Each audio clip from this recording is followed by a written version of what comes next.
You call that a heel strike? Holt's voice cut sideways through the silence, too loud under the vault of midnight. The plaza didn't flinch. Floodlights burned in their fixed halos, casting hard shadows on the marble beneath the sentinel's boots. But one man turned.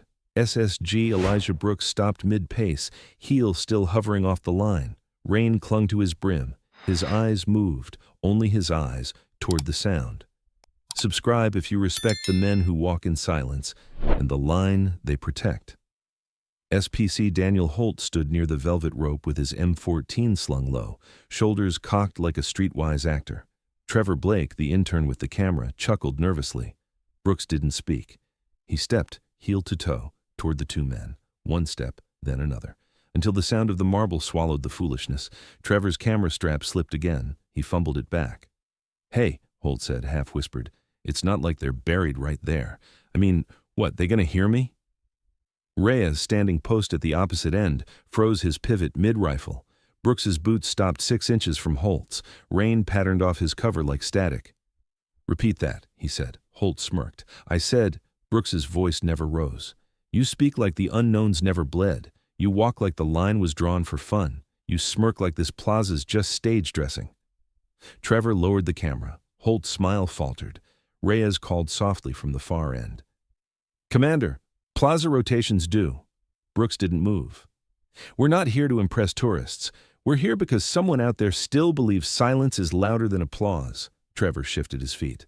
"Sir, I didn't mean, I just wanted a real clip. Something more human, you know? Not all stoic all the time." Brooks looked at him, not angry, not even disappointed. Just still. "You want human?" he said.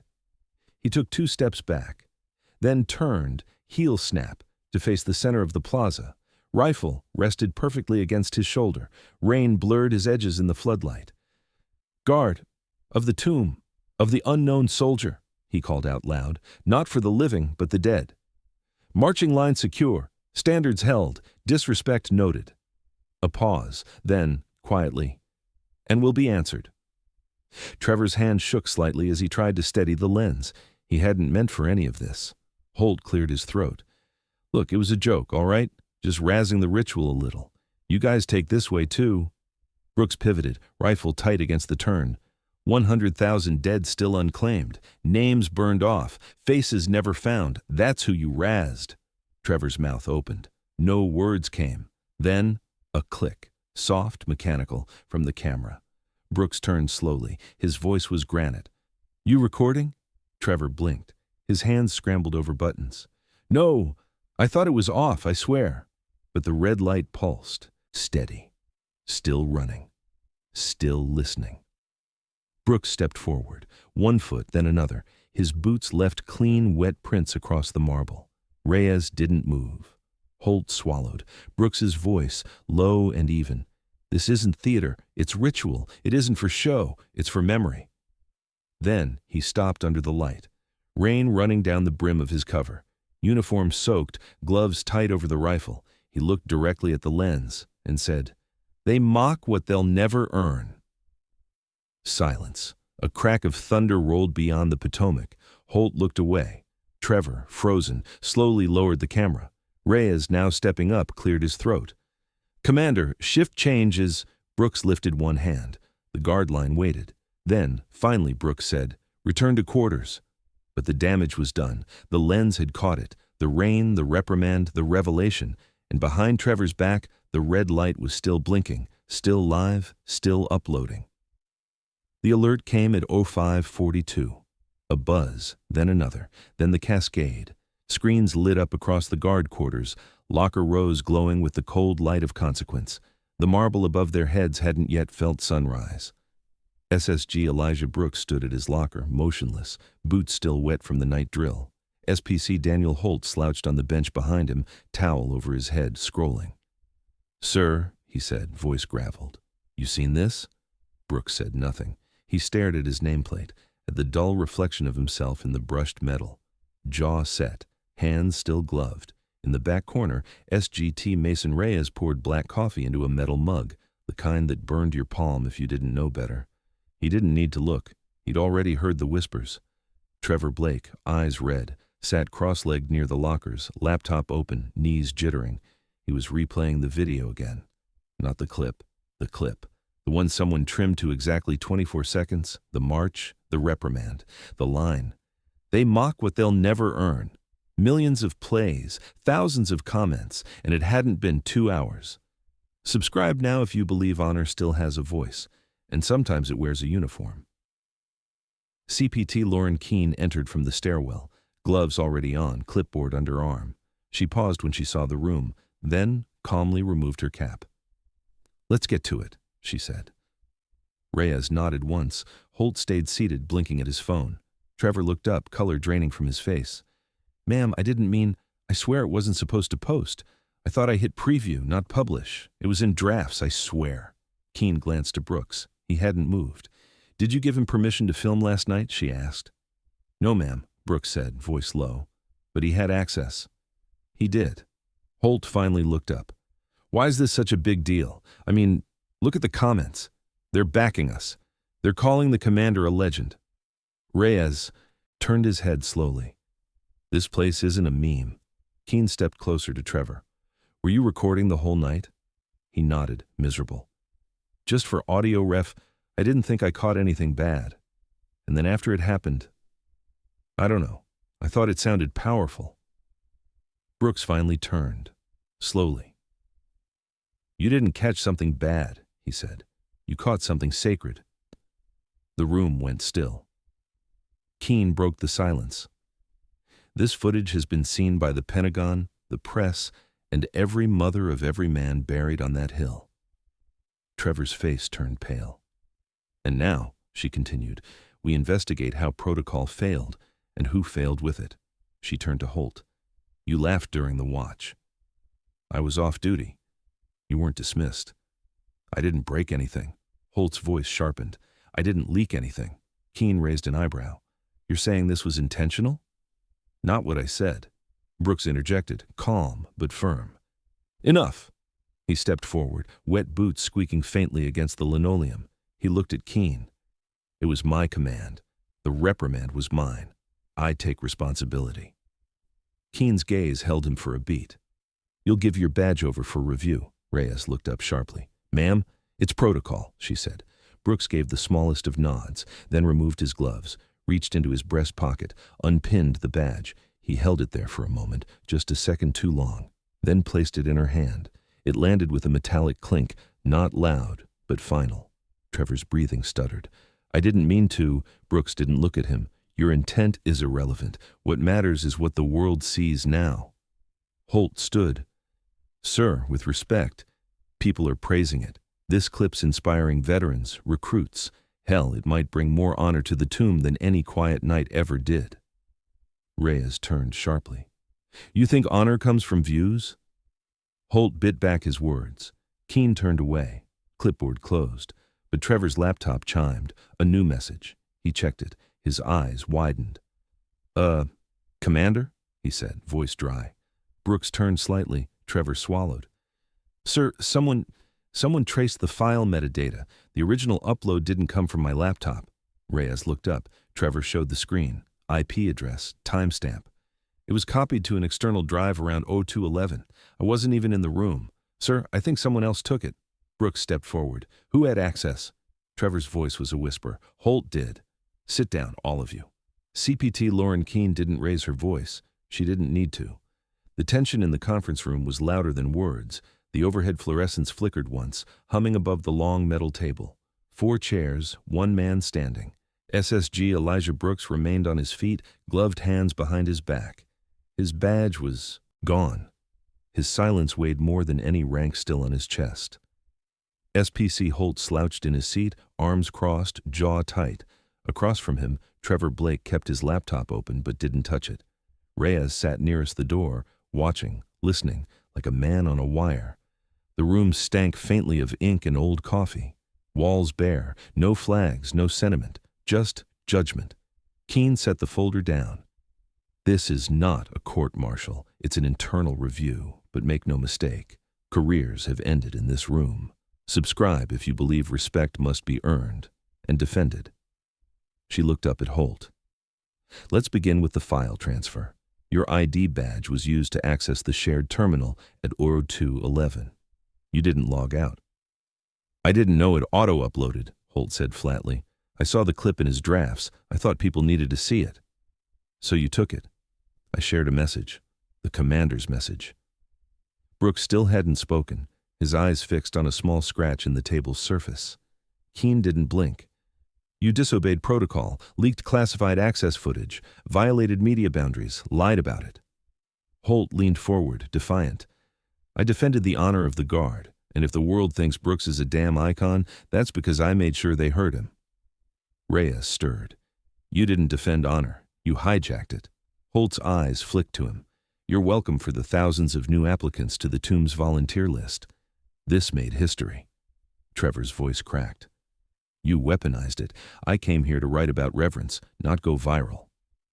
Keene held up a hand. Enough, she said, then turned to Brooks. Your command response was sharp, deliberate, and consistent with Sentinel standards, but your wording, they mock what they'll never earn, has become political. You understand what that means? Brooks nodded once. Keene continued, eyes cold. Families are quoting you, commentators are twisting you, and command is asking whether that line represents the voice of the guard or just you. Brooks finally spoke, quiet, clear. It was said for the unknowns, not for clicks, not for cameras, not for headlines. She nodded slowly. And yet, here we are. Silence again. The clock ticked above the door. It echoed. Reyes leaned forward. Ma'am, respectfully, if you pull him now, what message does that send? That doing the right thing at the wrong moment is dishonorable. Keene didn't respond. Holt folded his arms. Maybe we should be asking why his words hit so hard. Maybe people finally saw behind the marble. Brooks looked at him. No, he said. They saw through it. And that's not a gift you were meant to give. Trevor's laptop pinged again. He ignored it. Keene opened the folder, slowly slid out a typed statement. This is from higher command, she said. Brooks didn't reach for it. You're relieved of all public ceremonial duties until further notice, she said flatly. Pending review of conduct, media compliance, and command appropriateness. Reyes exhaled hard through his nose. Trevor looked away. Holt muttered, unbelievable. But Brooks stepped forward. He unfastened the brass pin on his breast, reached into the inner pocket, and from it withdrew a black velvet case. Inside, nestled deep, was the polished silver Tomb Guard identification badge, the second least awarded badge in the United States Army. Awarded for perfection, for silence, for guarding not men, but memory. He opened the case, stared at it a moment, then laid it gently on the table. The sound of it touching steel rang sharp, like a rifle dropped on parade ground. No one moved, no one spoke. Keene closed the folder. Her voice was dry. This room is dismissed. Reyes stood slowly, watching Brooks. Holt stood faster, like he wanted to say something, but didn't. Trevor closed the laptop, eyes flicking once more to the badge, now cold and still under the overhead light. Only Brooks remained seated. As the others left the room, he turned the case one last time, ran a gloved finger over the inscription etched in its underside. Honor Guard, never forget. And yet, the world already had. We got a flash flood warning at 2100. Reyes squinted into the screen, rain hammering the windows of the lower quarters. The plaza's already got standing water. Above their heads, the tombs stood under assault. Thunder cracked over Memorial Amphitheater. Lightning skated across headstones. Holt was lacing his boots tight. His sleeves were soaked. He hadn't even stepped outside yet. I'll take first half of the shift, he muttered. Reyes looked over. You sure? Holt nodded, jaw clenched. I need it. Subscribe now, because some lines should never wash away, no matter the storm. They emerged into black rain. The floodlights made white sheets of water shimmer on the marble like ghosts rising from the slabs. The tomb glowed, untouched, unshaken, against the roiling sky. Reyes moved first, slow and deliberate. M14 slung sharp. Boots clicked through shallow water. Holt followed, rifle ready, shoulders squared, but not steady. At the rope line, a figure stood just outside regulation distance, still, watching. Holt paused. Who the hell? It was Brooks. No cover, no command, no badge, just his uniform and his silence. He said nothing as Holt passed him on the route, just nodded once, as if to say, "You know what to do now." But Holt hesitated. The rain pounded sideways, his vision blurred, his steps faltered, the rifle slipped slightly in his grip. He didn't stop, but his cadence was off, just by half a second. Reyes noticed. So did Brooks. He stepped closer to the rope line, lips tight, watching the arc. Lightning split the sky in two. The thunder hit like an artillery shell. Holt broke rhythm. Reyes pivoted, perfectly timed, covered for it. But the mistake had already happened. Brooks took a breath, deep, steady, then he moved. Not toward shelter, not toward safety. He stepped forward, onto the marble. Reyes saw him and froze. "Commander," he called out across the storm, "you're off duty." Brooks didn't stop.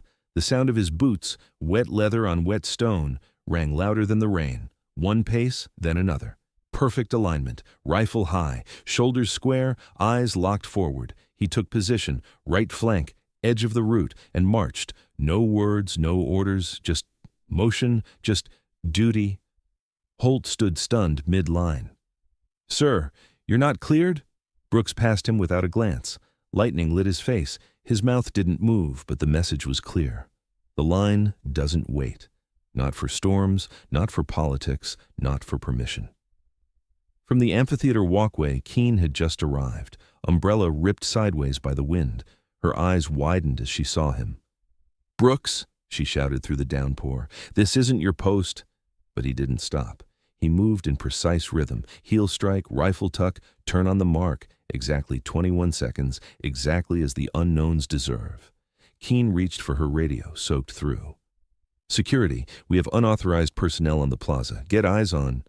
But something made her pause.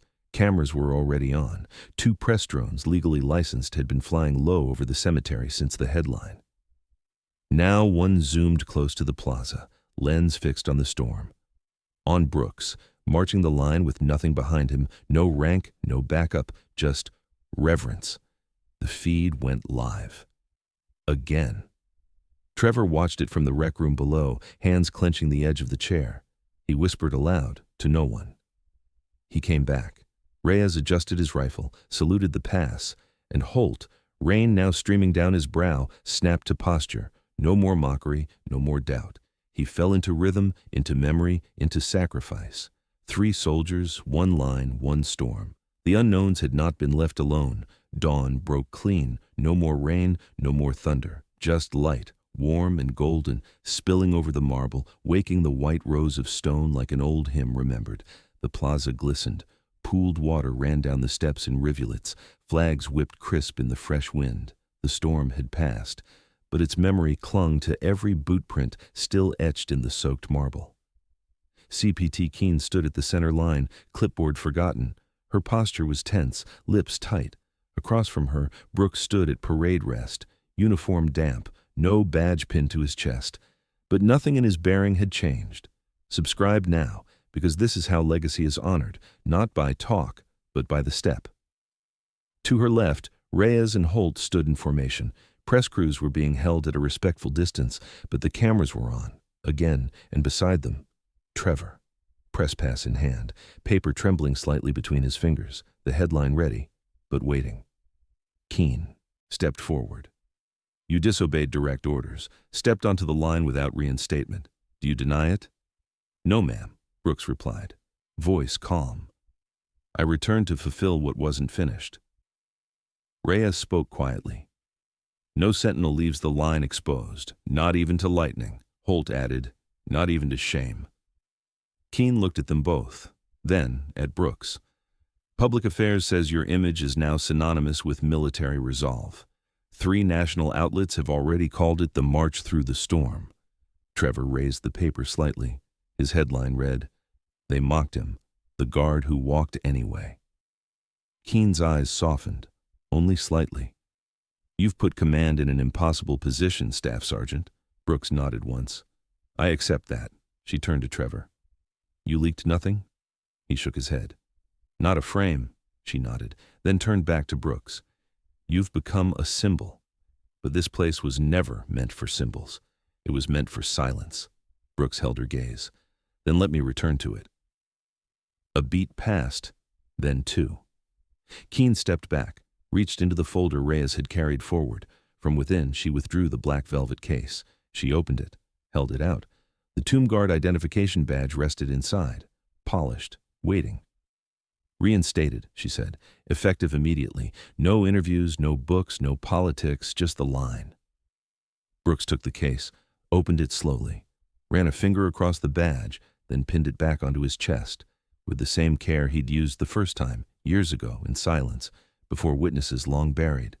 He saluted, then turned to face the plaza. Trevor raised his camera but didn't take a picture, not yet. He watched as Brooks walked to the edge of the marble, took his place, and began again. Heel to toe, cadence exact, rifle gleaming in new light, a sentinel once more. The world will remember the storm, the words, the headline, the debate. But the unknowns? They only know the sound of footsteps, and once again, they heard them.